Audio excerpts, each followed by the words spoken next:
Question number 2, so that the diagonal of a square are equal and bisect each other at right angle। मैंने properties में लिखवा दिया था कि square के डायगोनल्स क्या होते हैं, इक्वल होते हैं और एक दूसरे को 90 डिग्री पे, बस इसको प्रूव करना है। मैंने बोला था ना कि प्रॉपर्टीज जो जो पढ़ोगे क्वेश्चन में प्रूव होता चला जाएगा। तो यहाँ आ जाओ बेटा, प्रूव करेंगे, है ना। ये एक स्क्वायर है, हमें सो क्या करना है बेटा, इसके डायगोनल्स क्या है आपस में, इक्वल है। तो मैं पहले डायगोनल्स ड्रॉ कर देता हूँ, है ना। ये हमारा एक डायगोनल हुआ और ये, अब ये पॉइंट्स है, लेट्स से ए बी सी और, है ना, ए बी सी डी। और जहां पे ये एक दूसरे को काट रहे हैं बेटा, उस पॉइंट को हम क्या बोलते हैं, इंटरसेक्शन को वो पॉइंट कंसिडर कर सकते हैं, चलेगा ना। वो पॉइंट है ना, और दूर लिख रहे हैं वहां पे काम आएगा। अब मुझे दिखाना है कि ये क्या कर रहे हैं। पहली बात तो डायगोनल्स क्या है, इक्वल है। लेंथी क्वेश्चन है और इंपॉर्टेंट क्वेश्चन भी है। So that the diagonals of a square are equal. तो पहला पार्ट तो डायगोनल इक्वल दिखाना है। फिर सेकंड पार्ट क्या है, बाइसेक्ट कर रहे हैं वो दिखाना है। फिर थर्ड पार्ट क्या है, 90 डिग्री बाइसेक्ट कर रहे हैं वो दिखाना है। पहला पार्ट हमें इक्वल दिखाना है डायगोनल्स को, दूसरा बाइसेक्ट कर रहा है वो दिखाना है, तीसरा दिखाना है हमको क्या, एंगल 90 डिग्री है ना, ये 90 डिग्री बाइसेक्ट कर रहा है। स्क्वायर गिवन है हमको, सबसे पहले हम लिखेंगे गिवन। गिवन क्या है बेटा, एबीसीडी इज अ स्क्वायर, है ना, ABCD is a square. To proof या टू शो, जो भी ये लिख लोगे ना पूरा, है ना। क्या लिखोगे, डायगोनल्स इक्वल दिखाना है, AC is equal to BD। पहला पार्ट तो ये दिखाना है कि डायगोनल इक्वल है। और सेकंड पार्ट क्या दिखाना है, सेकंड पार्ट में क्या दिखाना है, डायगोनल बाइसेक्ट कर रहा है ना।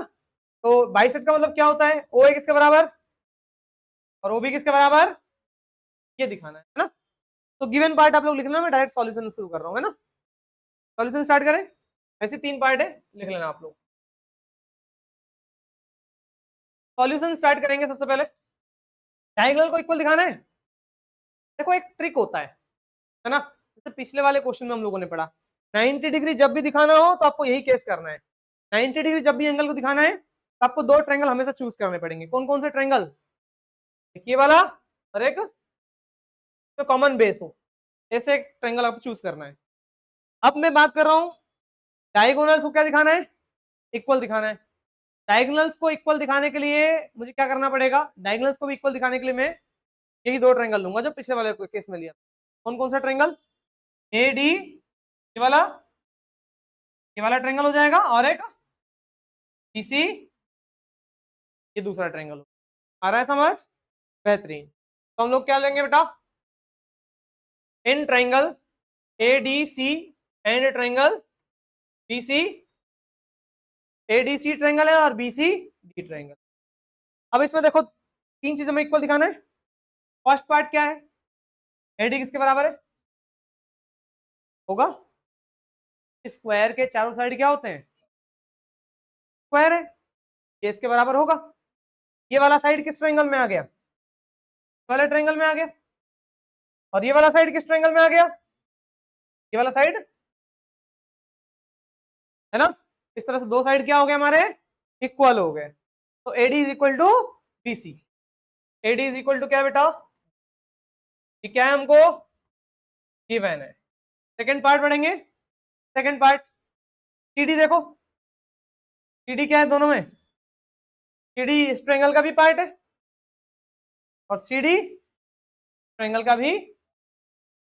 तो देखो DC is equal to CD, क्या हो गया बेटा, कॉमन साइड, क्या हो गया, कॉमन साइड। डाउट तो नहीं है, सेकंड पार्ट ये हो गया। इसके बाद थर्ड, तीसरा चीज क्या दिखा रहा है इक्वल आपको, 90 डिग्री। ये एंगल D जो है 90 डिग्री होगा। स्क्वायर के चारों एंगल कितने डिग्री के होते हैं, बेहतरीन। एंगल D इस ट्रायंगल में 90 डिग्री है और एंगल C इस वाले ट्रायंगल में है 90 डिग्री। तो इसमें angle ADC is equal to, D लिख लो या ADC लिख लो, ADC लिखो ज्यादा बेटर है। ADC और BC, देखो ना ADC है तो BC, ठीक है, C क्या होगा, ईच, दोनों ही 90 डिग्री। कौन सी प्रॉपर्टी? साइड एंगल, फिर इस ट्रायंगल में भी साइड, फिर एंगल आ रहा है, और फिर साइड एंगल से दोनों triangle congruent. Therefore by SAS triangle, हाँ बेटा मैं कुछ बोल रहा है, आ रहा है सबको समझ? दोनों ट्रायंगल क्या हो गया? कॉन्ग्रुएंट। तो डाउट तो नहीं है? अब कॉन्ग्रुएंट अगर हो गया दो ट्रायंगल, तो आपको पता है कि जब दो ट्रायंगल कॉन्ग्रुएंट होते हैं उनके कॉरस्पॉन्डिंग पार्ट्स इक्वल होते हैं। ये बताओ जरा भाई, टीपीसीटी में ये कह सकता हूं क्या AC इस ट्रायंगल का AC SC है ना, AC कॉरस्पॉन्डिंग साइड क्या होगा? बराबर होगा। AC किसके इक्वल हो जाएगा? तो AC इस ट्रायंगल का और BD दोनों आपस में इक्वल होंगे। कैसे होंगे भाई? हो गया? डाउट है? हमने डायगोनल को इक्वल दिखाना था ना, AC is equal to BD। पहला पार्ट क्लियर हो गया, डायगोनल्स आपस में क्या हो गए? इक्वल हो गए। कोई दिक्कत है यहां तक किसी को तो पूछो, डाउट है? बिल्कुल भी नहीं है तो आगे समझ मान लेते हैं, तो आगे के बाद हम आगे बढ़ेंगे, है ना। थोड़ा सा जगह बनाते हैं भाई, बड़ा सा क्वेश्चन है, जगह की भारी कमी हमारे पास होते हुए। अब इसके बाद क्या करना है हम लोगों को, देखो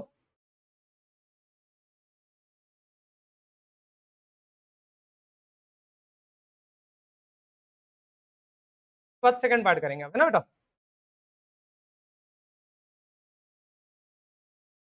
सेकंड पार्ट करेंगे आप। सेकंड पार्ट क्या कह रहा है आपसे, उसे डायगोनल्स बाइसेक्ट कर रहे हैं। बाइसेक्ट का मतलब हमें क्या दिखाना है? OA को OC के बराबर और OB को ये दिखाना है।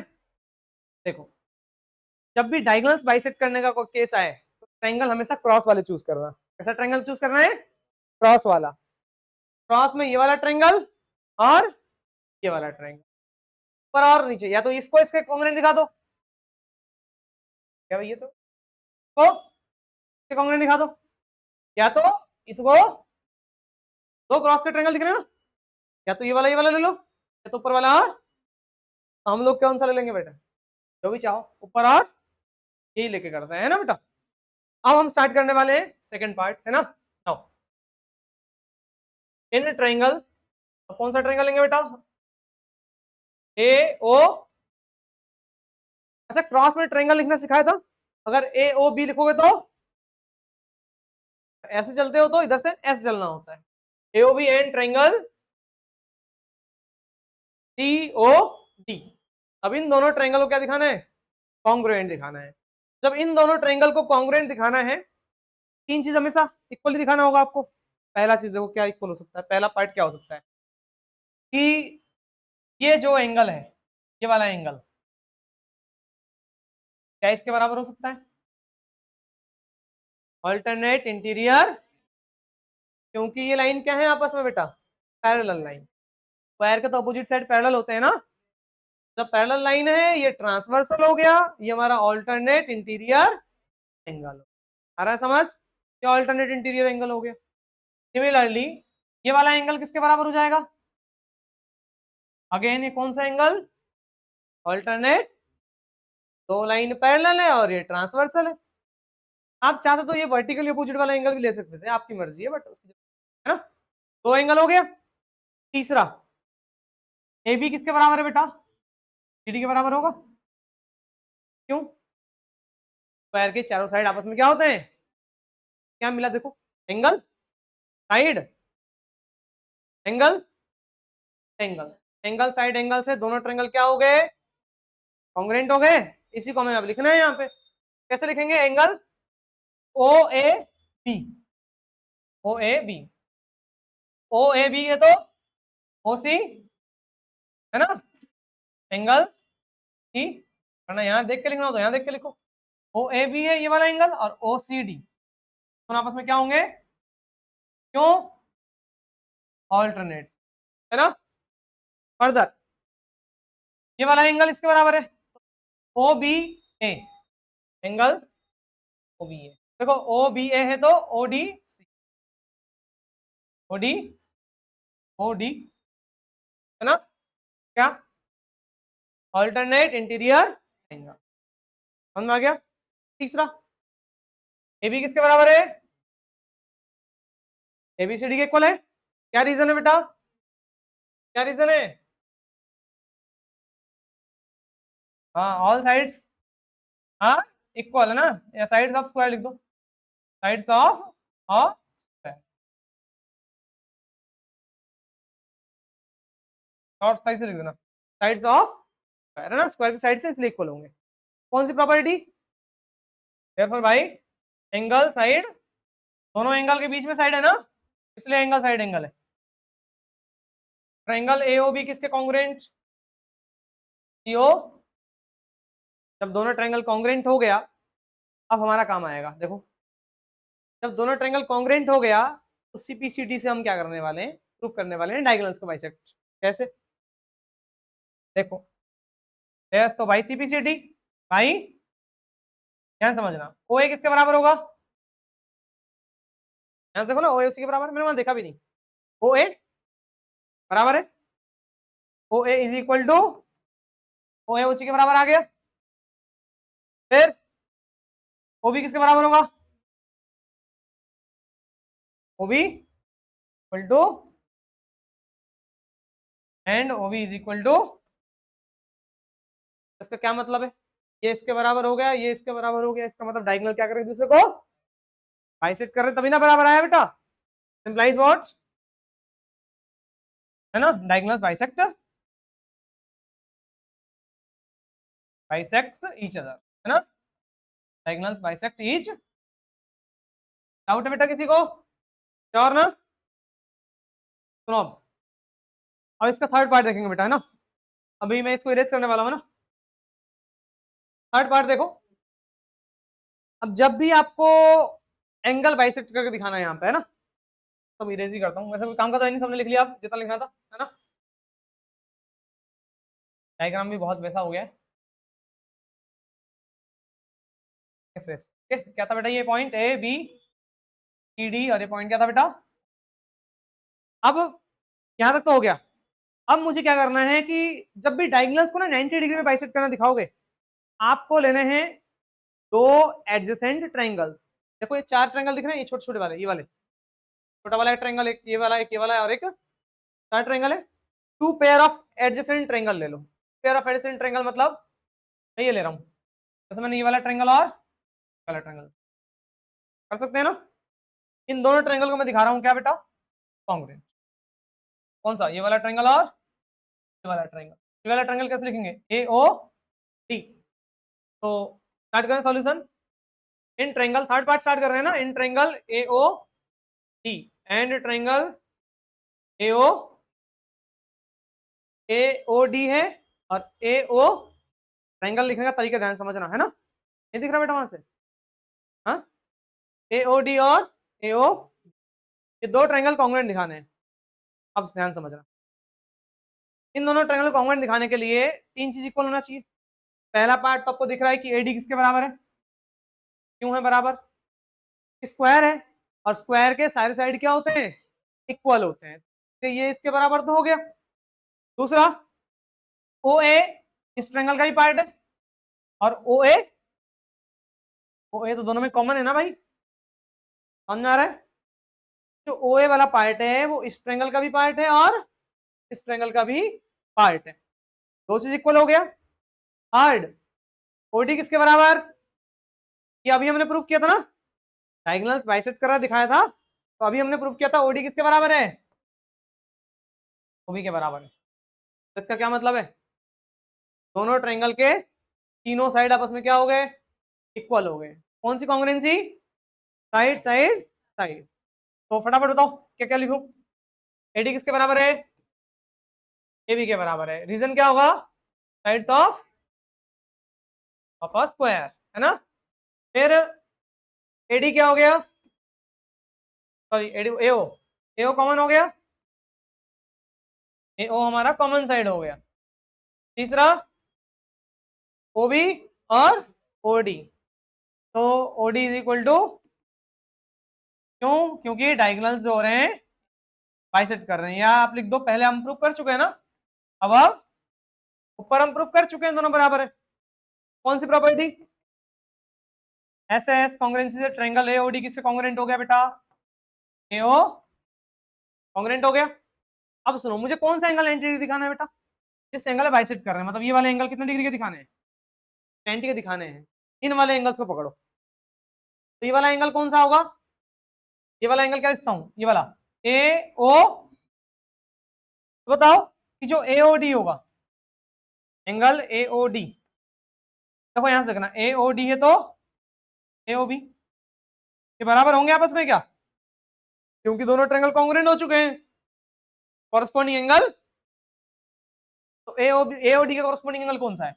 एओडी, इस एंगल का कॉरेस्पॉन्डिंग एंगल कौन सा होगा? एओबी, ये वाला एंगल होगा। दोनों एंगल आपस में क्या होंगे? इक्वल होंगे। क्यों भाई? कि होगा, दोनों कॉरेस्पॉन्डिंग एंगल बराबर होंगे। अब सुनो, मुझे ये एंगल 90 डिग्री दिखाना है, दोनों एंगल हमेशा बराबर दिखाओगे। जब भी 90 डिग्री दिखाना है तो ये दोनों बराबर होने चाहिए। अभी बहुत सारे क्वेश्चन आएंगे, उनमें यही केस, यही सब करना है। बस वो पॉइंट टू पॉइंट नोट करते जाओ। 90 डिग्री दिखाना हो तो क्या एंगल इक्वल दिखाना है? बाइसेक्ट डायगोनल को दिखाना हो तो कौन से ट्रायंगल लेने चाहिए? क्रॉस वाले, बताया था ना। डायगोनल इक्वल दिखाना हो तो ये वाला ट्रायंगल और ये वाला ट्रायंगल, इस टाइप के, ये याद रखनी है आप। अच्छा चलो अभी हम बढ़ेंगे। ये दोनों एंगल इक्वल हो गया। अब बताओ ये कौन सी लाइन है? एक सीधी लाइन है। जब एक सीधी लाइन है तो दोनों एंगल का सम कितना होगा? बहुत बेहतरीन। ये बताओ कि एंगल एओडी प्लस एंगल एओ दोनों का सम कितना होगा? रीजन क्या होगा? लीनियर हो गए, बेहतरीन, क्योंकि सीधी लाइन में है ना, लीनियर पेयर है। अच्छा, जहां एओडी है वहां क्या लिखता हूं मैं? एओबी लिख सकता हूं। जहां एओडी वहां एओबी लिख दूं। AOB plus equal to AOB, AOB कितने बार एओबी हो गया? 2 टाइम्स एओबी हो गया, इज इक्वल टू 2 मल्टीप्लाई में बैठा जाएगा तो एंगल एओबी कितना हो जाएगा? 180 का आधा 90। अब सुनो, जब एओबी 90 डिग्री हो गया तो एओडी भी इक्वल टू एंगल एओडी, वो भी कितना डिग्री हो जाएगा? दोनों 90 डिग्री के हो गए। अच्छा ये 90 है तो ये भी 90 होगा वर्टिकली। आपको वैसे लिखने की जरूरत नहीं है, मैं समझा रहा हूँ सिर्फ, आप इतना लिख के छोड़ देना है आपको। तो ये एंगल इसके बराबर होगा ना, वर्टिकल अपोजिट। ये 90 है तो ये भी, तो इस तरह से सारे एंगल कितने डिग्री के हो गए? 90 डिग्री के हो गए ना। इसका मतलब क्या है? therefore diagonals bisects at right, है ना, राइट एंगल से बाइसेक्ट। क्लियर है? इस तरीके से ये क्वेश्चन समझ में आया? नोट डाउन करो।